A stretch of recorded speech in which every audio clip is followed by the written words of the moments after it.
जय माता रानी दोस्तों, नीता विक्रम चैनल में मैं नीता आप सबका स्वागत करती हूँ। ओम नमो भगवते वासुदेवाय। दोस्तों, आज मैं आपको एकादशी व्रत के विषय में सभी जानकारी देने वाली हूँ। एकादशी व्रत को हिंदू सनातन धर्म में सभी व्रतों का राजा बताया गया है। इसे व्रतराज कहा जाता है। इस व्रत के करने मात्र से आपको हर प्रकार की मनोकामना की प्राप्ति हो जाती है, क्योंकि एकादशी व्रत हर प्रकार के पापों का नाश करता है और सुख सौभाग्य में वृद्धि करता है। वर्ष 2021 के भाद्रपद मास के कृष्ण पक्ष में एकादशी के व्रत की तिथि के विषय में आज सभी जानकारी मैं आपको दूंगी। यह व्रत 2 सितंबर को रखना है या 3 सितंबर को रखना है, सबसे पहले हम ये जान लेते हैं। दोस्तों, एकादशी का व्रत कभी भी हमें रखना होता है तो उसे द्वादशी युक्त तिथि में रखने से अधिकतम पुण्यफल की प्राप्ति होती है और जीवन में सुख सौभाग्य भी बढ़ता है। एकादशी का व्रत इस वर्ष में आपको 3 सितंबर 2021 की तारीख शुक्रवार के दिन पे रखना है। इस दिन पे ही आप सब एकादशी व्रत करके पुण्य फल अर्जित कर सकते हैं, क्योंकि ये द्वादशी युक्त एकादशी की तिथि है। सबसे पहले हम जानते हैं एकादशी की व्रत की तिथि का प्रारंभ कब से हो रहा है। 2 सितंबर सुबह 6:21 से एकादशी की तिथि प्रारंभ होगी और इसकी समाप्ति 3 सितंबर सुबह 7:44 पे होगी। तो अब आप समझ सकते हैं कि सुबह सूर्य उदय के समय 3 सितंबर को एकादशी तिथि होने के बाद यहाँ पे द्वादशी की तिथि प्रारंभ होगी। इसलिए 3 सितंबर को जो लोग एकादशी व्रत रखेंगे उन्हें संपूर्ण सुख सौभाग्य की प्राप्ति अवश्य होगी। एकादशी व्रत करने के साथ ही साथ एकादशी के व्रत का पारना भी यदि शुभ समय में करा जाता है तो यह व्रत संपूर्ण प्रकार के फलों की प्राप्ति कराता है। एकादशी व्रत का पारना वर्ष 2021 में 4 सितंबर 2021 की तारीख को सुबह 5:30 से लेके 8:23 के बीच में करा जाने से यह व्रत उत्तम प्रकार के फल सुख सौभाग्य की प्राप्ति कराएगा। दशमी की तिथि से ही एकादशी के व्रत का प्रारंभ होता है। दशमी की तिथि को हमें संयमित होकर केवल एक समय ही भोजन ग्रहण करना चाहिए। खासतौर पे रात्रि के समय दशमी की तिथि में बिल्कुल भोजन नहीं ग्रहण करा जाता है। दशमी की तिथि में जो भोजन ग्रहण करा जाता है उसमें प्याज, लहसुन, मांस, मदिरा यह सभी चीज़ों का त्याग होता है। साथ ही साथ दशमी की तिथि में भी चावल, मसूर की दाल नहीं खाई जाती है। जो लोग शादीशुदा हैं उन्हें ब्रह्मचर्य व्रत का दशमी की तिथि में भी पालन करना होता है, क्योंकि दशमी की तिथि से एकादशी व्रत का प्रारंभ हो जाता है। 3 सितंबर को जिस दिन एकादशी का व्रत है उस दिन पे सुबह ब्रह्म मुहूर्त में यानी 4:30 बजे से लेके 5 बजे के बीच में उठ जाने से व्रत का सर्वश्रेष्ठ फल आपको प्राप्त होता है। ब्रह्म मुहूर्त में उठे अपने नित्य कार्यों से निवृत्त होकर स्नान इत्यादि करें। इस दिन पे आपको अपने बालों को धोकर स्नान करना चाहिए, जिससे कि आप किसी भी प्रकार से छुआछूत में ना रहें। सभी स्त्रियों को इस दिन बाल धो के नहाना चाहिए और एकादशी व्रत करना चाहिए। बाल धो के नहाने के पश्चात पहले पहने हुए वस्त्रों को नहीं छूना चाहिए, यानी बिना नहाए में जो कपड़े आपने पहने थे उन्हें नहीं छूना चाहिए। सोने के बिस्तरों को नहीं छूना चाहिए। जब तक आप पूजा पाठ न कर लें तब तक आप बिस्तर न छुएं। आप कोशिश कर सकते हैं कि जो भी आपके बिस्तर हैं और जो नहाने के पहले के कपड़े हैं वो सब नहाते समय या उसके पहले ही धो दें। इसके बाद आप सबको सूर्य पूजन करके एकादशी व्रत का संकल्प लेना है। एकादशी व्रत निष्काम एवं सकाम भाव से करा जाता है। एकादशी व्रत निष्काम भाव से करे जाने से यह व्रत हम श्री कृष्ण भगवान को अर्पित करते हैं, और जब सकाम भाव से इस व्रत को करते हैं तो नाना प्रकार की जो आपकी इच्छाएं होती हैं इस व्रत को करने मात्र से पूर्ण हो जाती हैं। इन दोनों ही स्थिति में एकादशी व्रत को संकल्प के साथ ही ग्रहण करे जाने से यह अति उत्तम फल प्रदान करता है।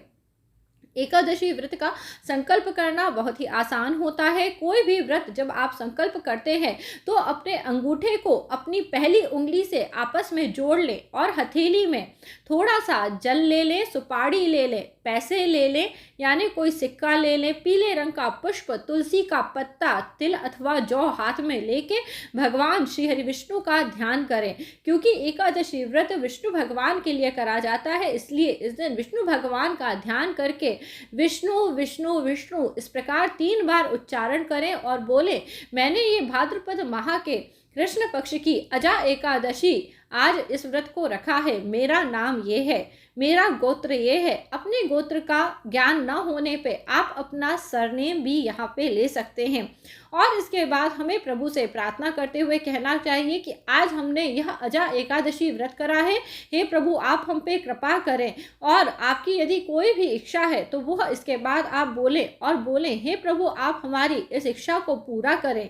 भगवान के चरणों में संकल्प की सुपारी, द्रव्य, जल, पीला पुष्प, तुलसी पत्र और तिल के यह दाने डालने मात्र से आप संकल्प के साथ अपने इस व्रत को धारण करते हैं, जिससे कि आपको हर प्रकार के शुभ फल की प्राप्ति अवश्य हो जाती है।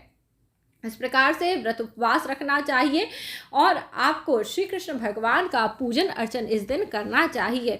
इस दिन पे आप अनाज बिल्कुल नहीं खा सकते हैं। दोस्तों, एकादशी व्रत में अनाज बिल्कुल भी नहीं खाया जाता है। इस दिन पे केवल फलाहार ग्रहण करा जाता है। सबसे अच्छा गाय के दूध का बना हुआ फलाहार होता है। इसके अलावा गाय के दूध की बनी हुई मिठाई ग्रहण कर सकते हैं। फल एवं सात्विक भोजन कर सकते हैं। जिन लोगों को दवाई लेनी होती है वह कोई भी चीज फलाहार की खा के उसके साथ दवाई ले सकते हैं। दवाई ग्रहण करने का इसमें कोई परहेज नहीं होता है।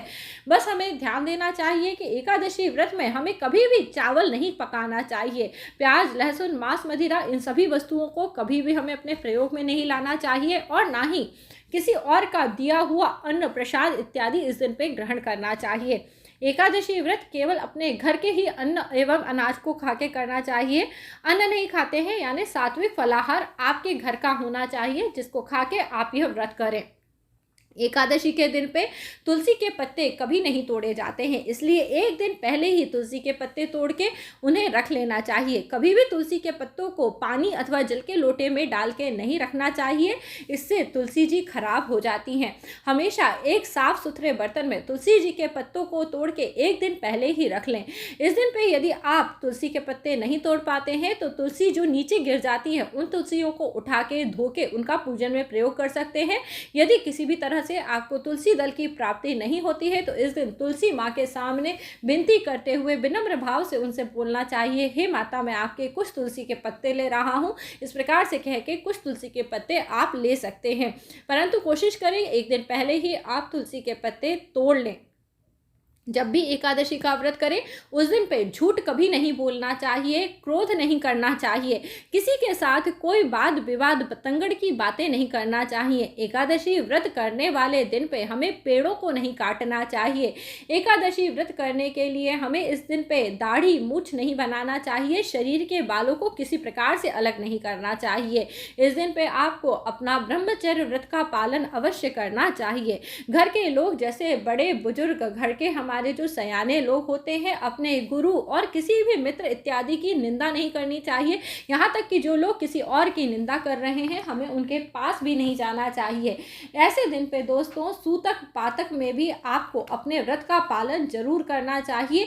यदि आपके घर में कोई गर्भवती स्त्री या बहनें एकादशी के व्रत को रहती हैं तो उन्हें इस दिन अच्छे से फलाहारी भोजन ग्रहण करते हुए एकादशी व्रत को करना चाहिए, जिससे कि उनके गर्भस्थ शिशु को पूरी तरह से पोषण की प्राप्ति हो पाए।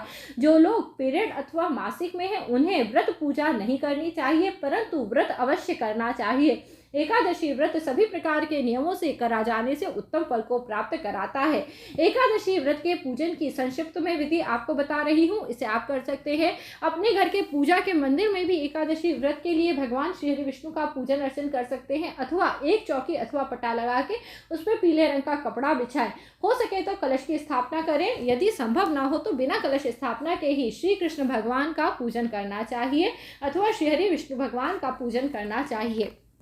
भगवान का अभिषेक नाना प्रकार के द्रव्यों से करे जाने से उत्तम फलों की प्राप्ति होती है। इस दिन पर दूध, दही, घी, शक्कर, शहद से बने हुए पंचामृत से भगवान का अभिषेक करना चाहिए। भगवान को चंदन मिले हुए जल से सौभाग्य का स्नान कराना चाहिए। केसर मिले हुए जल से भगवान को स्नान कराने से आपकी हर प्रकार की इच्छाएं अवश्य पूरी होने लगती हैं। भगवान को अच्छे से साफ करने के बाद, उन्हें सुखाने के बाद उन्हें नाना प्रकार के आभूषण वस्त्र धारण कराने चाहिए। मोर, मुकुट, मुरली इत्यादि देना चाहिए। तुलसी की माला पहनानी चाहिए, पुष्पों की माला पहनानी चाहिए और खुले हुए पुष्प भी भगवान को अर्पित करके सौभाग्य द्रव्य, सुगंधित इत्यादि धूप दीप के दर्शन कराने चाहिए। फिर भगवान को प्रसाद जरूर भोग लगाना चाहिए। दूध एवं दूध से बनी मिठाई, फलाहारी वस्तुओं का भोग ही एकादशी दिन पे प्रसाद के रूप में भगवान को अर्पित करा जाता है। पूर्ण रूप से सात्विक यह भोग भगवान को तुलसी दल के साथ अर्पित करा जाता है। कभी भी एकादशी का भोजन या भगवान का प्रसाद बना के उसमें पहले से तुलसी दल नहीं डालना चाहिए। जब हम इसे भगवान श्री कृष्ण को या श्री हरि विष्णु को अर्पित करें उसी समय हमें इसमें तुलसी का दल डालना चाहिए। यदि आप पहले से तुलसी दल डाल के भगवान का भोग प्रसाद रख देते हैं तो वो झूठा कहलाने लगता है। इन नियमों को धारण करते हुए एकादशी व्रत में भगवान को भोग चलाया जाता है। जब आप नैवेद्य चढ़ाते हैं उसमें से 3 बार आप जल उतार दें। इस प्रकार से माना जाता है कि भगवान ने ये भोजन ग्रहण कर लिया है। अब भगवान को नारियल के साथ थोड़े से पैसे चढ़ाए जाते हैं। पान, बीड़ा, लौंग, इलायची यह सभी चीज़ें भगवान की सेवा में दी जाती हैं। इस प्रकार से आपके द्वारा की हुई पूजा पूर्ण होती है। वहाँ बैठ के कथा सुनना एवं आरती सुनने का आपको हमेशा काम करना चाहिए। इस प्रकार से पूजा को पूर्ण करते हुए एकादशी व्रत में विष्णु सहस्त्र नाम का पाठ एवं गीता का पाठ करने से आपके जन्म जन्मांतर के पापों का नाश होता है और जीवन में सुख सौभाग्य की प्राप्ति होती है।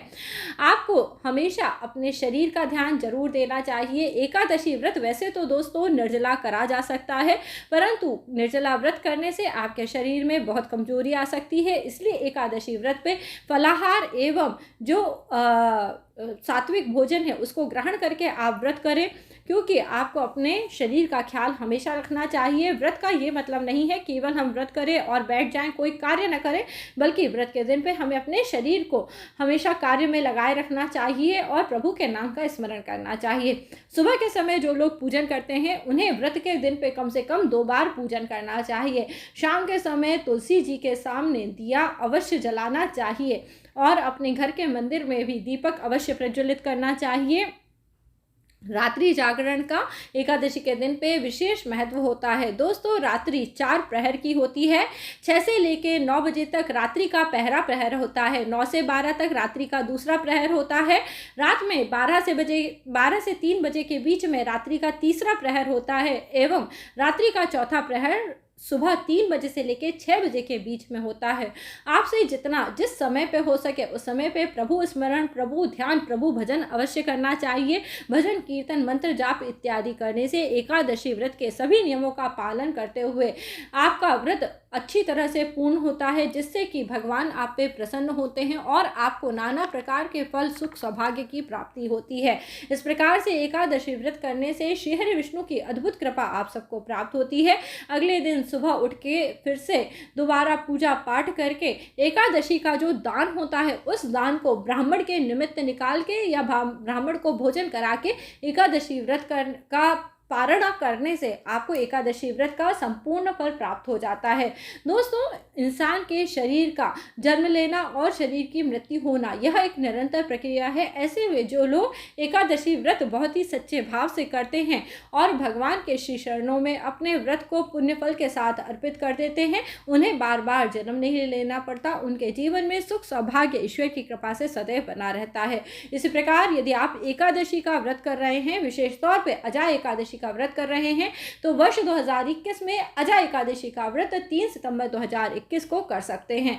कई लोग मुझसे पूछते हैं एकादशी का व्रत कौन कौन कर सकता है। एकादशी का व्रत कोई भी 8 साल से बड़ा उम्र का बच्चा इस व्रत को शुरू कर सकता है और इस व्रत को करने से आपके जीवन में सुख सौभाग्य की वृद्धि अवश्य होगी। आज का वीडियो दोस्तों यदि आपको पसंद आया है तो इस वीडियो को लाइक जरूर करिए, परिवार मित्रों के साथ अधिक से अधिक शेयर करिए, जिससे ज़्यादा लोग एकादशी व्रत को करके सुख सौभाग्य को प्राप्त कर सके और उनके जीवन में उनके नाना प्रकार के पापों का नाश हो जाए। जय माता रानी, जय श्री कृष्ण, ओम नमो भगवते वासुदेवाय। दोस्तों यदि आप अपनी कुंडली का परीक्षण कराना चाहते हैं तो नीता विक्रम चैनल से जुड़े हुए ज्योतिष संस्थान से आप जुड़ सकते हैं और मेरे व्हाट्सएप नंबर पे आप अपने लिए कंसल्टेशन की बुकिंग करा सकते हैं। वीडियो के नीचे दिए हुए व्हाट्सएप नंबर पे आप अपना कंसल्टेशन आज ही बुक कराएं, जिससे कि आपके जीवन में यदि कोई समस्या चल रही है, किसी प्रकार की कोई परेशानी चल रही है, तो आपको उसका उपाय मिल पाए या आप ये जान पाएं कि आपके किस कारणों से ये परेशानी चल रही है। आप सभी को जीवन में सुख सौभाग्य की प्राप्ति हो, आपका जीवन दिनों दिन अच्छा होता जाए, ऐसी कामना के साथ दोस्तों आज का वीडियो मैं यहीं समाप्त करती हूँ। अगला नया वीडियो लेके आपसे जल्दी ही मिलूंगी। जय माता रानी, जय श्री कृष्ण।